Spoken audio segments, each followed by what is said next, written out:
이제 생각을 해봐야 되는 것이 있는데, 결혼이 근본적으로 무엇인지 그 본질에 대해서 가장 먼저 좀 생각을 해봐야 됩니다. 결혼의 본질은요, 나의 정서적인 욕구 혹은 나의 이기적인 생각, 아니면 나를 드러내거나 나의 그런 어떤 이익을 얻기 위해서 현실적인 그런 어떤 필요를 채우기 위한 그러한 수단이 아닙니다. 근데 많은 사람들이 그렇게 생각을 해요. 근데 결혼의 본질을 이렇게 생각을 하면 반드시 나타나는 현상이 있어요. 그게 뭐냐? 조건을 따지게 됩니다. 조건. 네.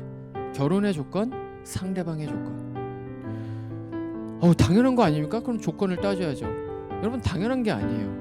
여러분, 우리가 결혼에 대한 상대 배우자의 조건을 따지는 것은 여러분 너무 자연스러워요. 오늘날의 우리의 사고에서. 그렇지 않습니까?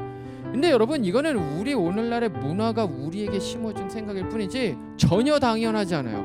특별히 성경은 전혀 그렇게 말을 하고 있지 않아요. 성경에 어디에서 여러분 배우자를 보는데, 배우자를 따지는데, 성경의 창세기로부터 요한계시록에 이르기까지 여러분 상대 배우자를 따지는데 어디 조건을 따졌습니까? 그런 적이 여러분 어디 있습니까?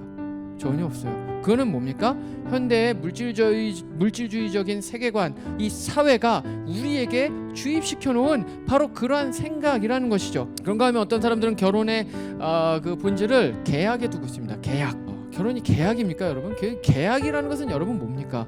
계약은 이 쌍방이 의무를 가지고 있는 거예요. 그래서 의무를 이행하지 못하면 어떻게 해요? 그 계약을 파기시켜 버리는 겁니다. 만약에 나는 내가 열심히 잘 지키고 있는데 저 사람이 의무를 다하지 않습니다. 파기해 버리는 거예요. 아니면 내가 더 이상 이 계약을 유지하고 싶은 마음이 없어요. 파기하면 되는 거예요. 여러분, 이게 뭐예요? 바로 계약이라는 거예요. 계약. 결혼을 이와 같은 계약으로 여기고 있고요. 오늘날의 사회, 특별히 이제 법적인 제도화에서 이것이 계약으로 자꾸 이렇게 보려는 이제 그러한 이제 그런 어떤 행태들이 사실 나타나고 있습니다. 물론 결혼은 어떤 의미에서는 계약적인 부분이 있어요. 왜요? 우리가 결혼을 할 때 혼인신고를 하잖아요. 공식적인 어떤 문서를 통해서 그 사람이 이제 결혼을 했다라는 것을 이제 증명을 합니다. 그런 의미에서 일견 계약처럼 보이는 부분은 있습니다. 하지만 그럼에도 불구하고 여러분, 그것이 결혼의 본질은 아니에요. 결혼의 본질은 여러분 그렇게 계약을 의무를 이행하지 않으면 한쪽이 그냥 캔슬해도 되는 여러분 그런 무미건조한 사무적인 행위가 결코 결혼의 본질이 아니라는 것입니다. 성경은 결혼에 대해서 일관적으로 창세기 지금 여기 2장부터 요한계시록 끝까지 일관적으로 딱 한 가지 단어로 본질을 이야기를 하고 있는데, 그거는 뭐냐면 관계예요. 관계성. 이 결혼은 아주 독특한 관계입니다.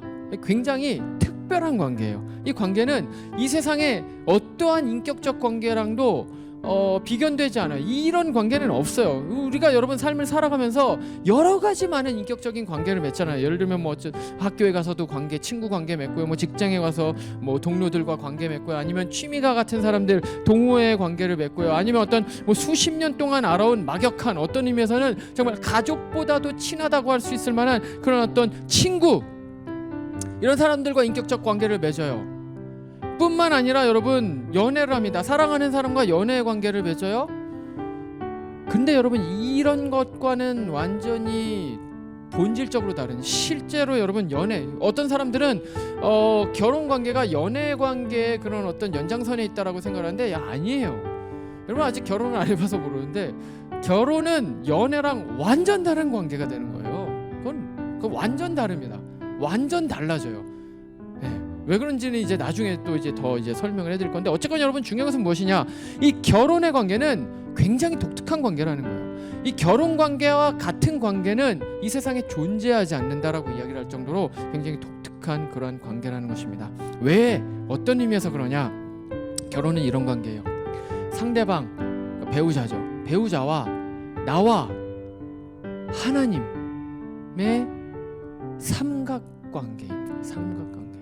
삼각관계 하면 좀 이렇게 뉘앙스가 좋지는 않아요. 그렇죠? 약간 비극적이고 좀 약간 막장 드라마 같고. 그래서 제가 이름을 붙이기를 거룩한 삼각관계다. 이제 이렇게 제가 지어낸 말입니다. 거룩한 삼각관계. 이게 뭐예요? 결혼이란 건 그거예요. 하나님, 나, 배우자. 근데 많은 사람들이 여러분 결혼 관계에서 하나님을 싹 빼려고 하는 그런 일들이 많이 일어나요. 근데 여러분 그거는 비극으로 치닫는 거예요. 이 결혼 관계, 기독교에서 말을 하는, 성경이 말을 하는 관계는 반드시 하나님이 존재합니다. 이 결혼 관계는. 그래서 이 삼각관계가 이루어지게 되는데, 이 삼각관계에는 놀라운 유익이 있어요. 이것이 바로 성경이 말을 하고 있는 결혼의 본질적인 요소라는 것입니다. 그게 뭐라고요? 바로 삼각관계, 하나님과 타방과 맺는, 상대방과 맺는 그런 삼각관계라는 것입니다.